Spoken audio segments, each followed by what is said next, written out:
Hello friends, तो आज हम फ्यूचर में बेस्ड एक अनोखी स्टोरी देखेंगे जहां बाकी सर्विसेज के साथ साथ जस्टिस सिस्टम भी ऑटोमेटेड हो गया है और इसका शिकार बनता है एक यंग लड़का जो खुद भी नहीं जानता कि आखिर उसने क्या गुनाह किया है। तो मूवी शुरू होती है लॉस एंजलिस सिटी से, जहां एक ड्रोन किसी पैकेज की डिलीवरी कर रहा है। यही हम मैटियो नाम के लड़के को अपनी जॉब पर जाते हुए देखते हैं और तभी उसकी डिजिटल असिस्टेंट टीवी उसे बताती है कि तुम्हारी बस लेट आने वाली है, इसीलिए तुम्हें एक दूसरा रूट लेना होगा। और मैटियो भी उसकी बात मान जाता है। तभी उसके फोन पर एक अर्जेंट मैसेज आता है जिसमें लिखा है कि जल्दी ही तुम्हें अरेस्ट कर लिया जाएगा। और इससे पहले कि मैटियो कुछ समझ पाए, एक पुलिस ड्रोन उसके सामने आ जाता है। वो उसकी आइडेंटिटी कंफर्म करता है और कहता है कि तुम्हें यह हथकड़ी पहनकर मेरे साथ चलना होगा। मैटियो उसे समझाता है कि मैंने तो ऐसा कोई क्राइम नहीं किया, लेकिन वो ड्रोन उसकी एक नहीं सुनता और अपनी टेजर गन यूज करने की धमकी देता है। कुछ दूसरे लोग उसकी वीडियो रिकॉर्ड करने लगते हैं और मैटियो को ना चाहते हुए भी उसकी बात माननी पड़ती है। वो ईवी से अपने दोस्त को मैसेज भेजने को कहता है ताकि वो उसके बदले उसकी शिफ्ट कर सके और ड्रोन को दिखाता है कि वो चलने के लिए तैयार है। आगे हम उसे क्रेप्टिकॉप नाम की कॉर्पोरेट जेल में देखते हैं, जहां एक आवाज उसे अपना सामान ट्रे में रखने को कहती है। मैटियो को अभी भी कुछ समझ नहीं आ रहा था और वो उनसे रिक्वेस्ट करता है कि मैं एक इंसान से बात करना चाहता हूँ, लेकिन वहाँ उसकी सुनने वाला कोई नहीं होता। हार कर वो अपना सामान उस ट्रे में रखता है और वो उसे प्रिजन में पहनने वाले नए कपड़े देते हैं। फिर एक आवाज उसे सेल नंबर C14 में जाने को कहती है और उसके अंदर जाते ही दरवाजा लॉक हो जाता है। यहाँ उसे सामने एक टच स्क्रीन नजर आती है जो बताती है कि यहाँ तुम्हें हम एक अच्छा इंसान बनाएंगे और उसे अपनी हथकड़ी एक होल में डालने को बोलती है। मैटियो उसकी इंस्ट्रक्शंस को फॉलो करता है और देखता है कि उसके पास अपने सेल को अपग्रेड करने का भी ऑप्शन है, जिसके लिए उसे एक्स्ट्रा पे करना होगा। लेकिन मैटियो तो बस किसी लॉयर से बात करना चाहता था और ये सुनकर स्क्रीन उसे कुछ ऑप्शंस दिखाती है।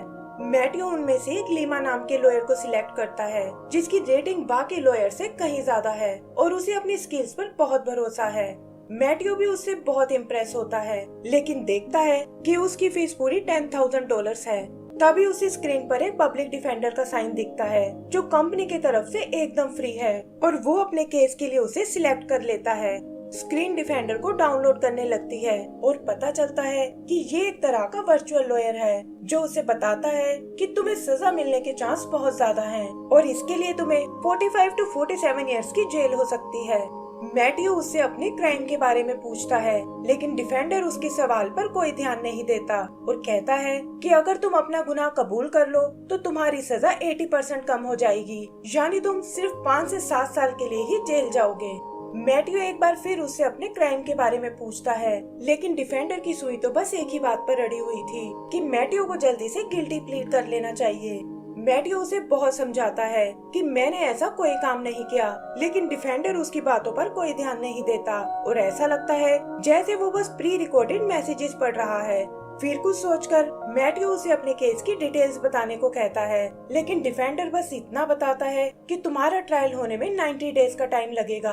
और ये सुनकर मैटियो फ्रस्ट्रेट हो जाता है। वो उससे अपनी बात किसी इंसान से कराने को बोलता है और देखता है कि स्क्रीन उसे कॉल करने का ऑप्शन दे रही है। वो तुरंत अपनी बात सिटी के पुलिस चीफ से कराने को कहता है और बिना पढ़े उनकी टर्म्स और कंडीशन को भी एक्सेप्ट कर लेता है। जल्दी ही उसकी कॉल कनेक्ट हो जाती है, लेकिन एजेंट्स के बिजी होने के कारण IVR सिस्टम उसे थोड़ी देर होल्ड करने को कहता है। वेट करते हुए मैटियो अपने बेड पर लेट जाता है और इसके बाद उसकी आंखें एक बजर के साउंड से खुलती है, क्योंकि लेटे लेटे उसे नींद आ गई थी। तभी उसकी नजर स्क्रीन पर जाती है जहां लिखा है कि कम बैलेंस होने के कारण आपकी कॉल को काट दिया गया है और ये देखकर उसे बहुत हैरानी होती है। वो स्क्रीन से इसका मतलब पूछता है और उसे बताया जाता है कि इस कॉल का प्राइस $3 पर मिनट था और आपने टोटल 114 मिनट्स बात की है। मैटियो कहता है कि ये बात तुमने मुझे पहले क्यों नहीं बताई और तब स्क्रीन उसे अपनी टर्म्स एंड कंडीशन वाला पेज दिखाती है जिसे उसने बिना पढ़े ही एक्सेप्ट कर लिया था। मैटियो देखता है कि उसके बैंक अकाउंट का सारा बैलेंस खत्म हो चुका है और ये देखकर उसे बहुत गुस्सा आता है, क्योंकि इससे उसकी सारी सेविंग्स खत्म हो गई हैं। वो इसे बुरा सपना समझकर खुद को होश में लाने की कोशिश करता है, लेकिन देखता है कि ये सब तो एकदम रियल है और उसे समझ नहीं आता कि अब इस प्रॉब्लम से वो कैसे निकल पाएगा।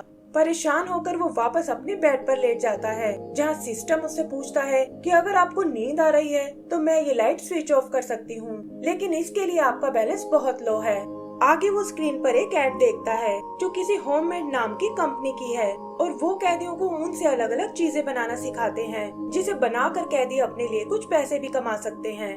मैटियो भी जानता है कि उसके पास करने के लिए कुछ नहीं है और वो होममेड का ऑफर एक्सेप्ट कर लेता है। इसके बाद उसे एक बॉक्स दिया जाता है जिसमें ऊन के साथ साथ एक सिलाई स्टिक भी है और वो इंस्ट्रक्शन बुकलेट से पढ़कर उस काम को सीखने लगता है। आगे हम ऐसे ही उसका डेली रूटीन देखते हैं, जहां वो स्ट्रगल करने के साथ साथ होममेड का दिया काम भी सीख जाता है। इससे उसका अकाउंट बैलेंस भी धीरे धीरे बढ़ने लगता है और मैटियो इस पैसे से अपने लिए अच्छा खाना मंगवाता है। इसी तरह कुछ दिन और बीत जाते हैं और वो देखता है कि उसका अकाउंट बैलेंस अब $5 का हो चुका है, जैसा कि वो चाहता था। वो इसे यूज करके अपनी मॉम को कॉल करता है, जो उससे पूछती है कि इतने दिनों से तुम कहाँ गायब थे और तुम्हारा फोन भी स्विच ऑफ आ रहा था। लेकिन मैटियो का ध्यान तो अपने अकाउंट बैलेंस पर था, जो धीरे धीरे कम हो रहा है और वो अपनी मॉम को बताता है कि मैं इस वक्त एक जेल में हूँ, जबकि मैंने ऐसी कोई मिस्टेक नहीं की। ये सुनकर उसकी मॉम परेशान हो जाती है और मैटियो कहता है कि अभी मेरे पास बिल्कुल टाइम नहीं है, क्योंकि यहाँ बात करने के भी पैसे लगते हैं। तभी कॉल पर उसके डैड भी आ जाते हैं और उसकी जेल में होने का सुनकर मैटियो से अलग अलग सवाल करने लगते हैं। मैटियो देखता है कि अकाउंट में बस $2 बचे हैं और फ्रस्ट्रेट होकर वो उन्हें अपनी बात सुनने को कहता है।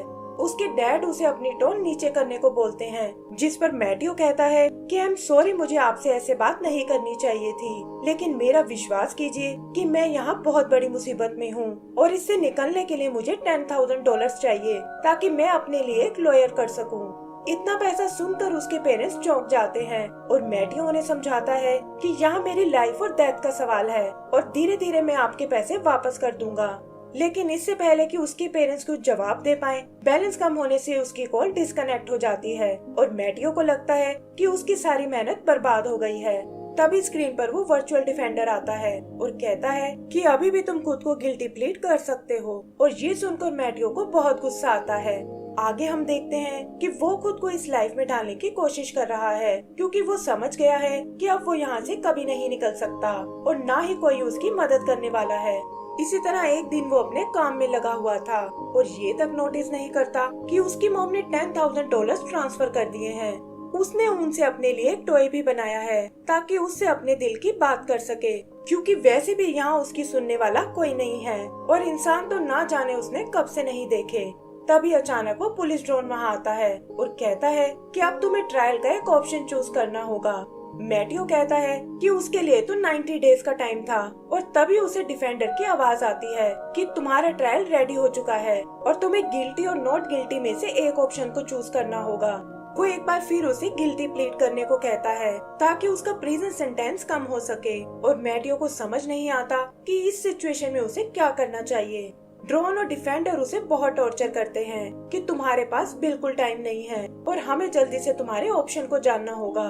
मैटियो की नजर स्क्रीन पर जाती है जहां गिल्टी प्लीड करने से उसका सेंटेंस कम हो जाएगा और हार कर वो इसके लिए तैयार हो जाता है। तब डिफेंडर उसे बताता है कि इसका मतलब तुम अपने क्राइम को कबूल कर रहे हो और इसके लिए जो भी सजा तुम्हें मिलेगी वो तुम्हें एक्सेप्ट करनी होगी, जिससे तुम बाद में नहीं मुकर सकते। मैटियो के पास भी और कोई चारा नहीं होता और डिफेंडर उसे अपनी चॉइस को फिर से कंफर्म करने को बोलता है। तभी मैटियो की नजर मेन्यू पर जाती है जहां उसके लिए एक अनरेड मैसेज है और उसे चेक करने पर वो देखता है कि उसकी मॉम ने पैसे ट्रांसफर कर दिए हैं। ये देखकर उसे बहुत खुशी होती है कि फाइनली वो अपने लिए एक लॉयर कर सकता है और वो डिफेंडर से कहता है कि मैं खुद को नॉट गिल्टी प्लीड करना चाहता हूँ। ड्रोन उसकी चॉइस को रिकॉर्ड कर लेता है, लेकिन डिफेंडर कहता है कि तुम्हें शायद एक बार फिर सोच लेना चाहिए। तब मैटियो उसे अपना मुंह बंद रखने को कहता है और हम देखते हैं कि उसने लीमा नाम के उस लॉयर को हायर कर लिया है जिससे उसकी वीडियो कॉल होने वाली है। काफी टाइम बाद वो किसी इंसान की शक्ल देखता है और उससे पूछता है कि आखिर ये सब क्या चल रहा है। लीमा उसकी ओर एक बार भी नहीं देखता और कहता है कि मिस्टर मैटियो, मैंने आपकी पूरी फाइल पढ़ी है और फ्रैंकली स्पीकिंग मुझे नहीं लगता कि आप इस सजा से बच सकते हो। वो भी उसे गिल्टी प्लीड करने को बोलता है, जिस पर मैटियो कहता है कि लेकिन मैंने तो ऐसा कोई क्राइम नहीं किया।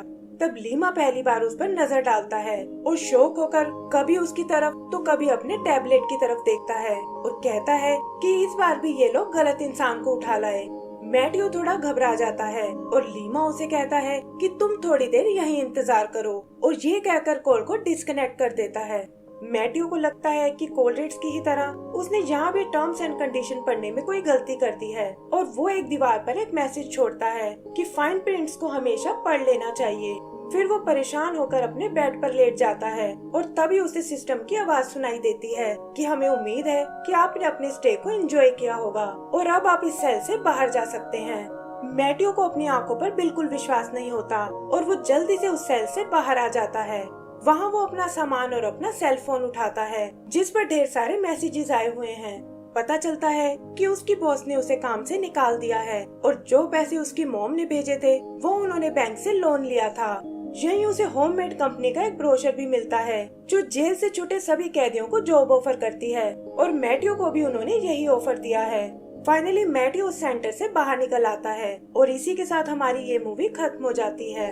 तो दोस्तों, अगर आपको ये मूवी पसंद आई हो तो प्लीज हमें लाइक एंड सब्सक्राइब करना ना भूलें। Thank you.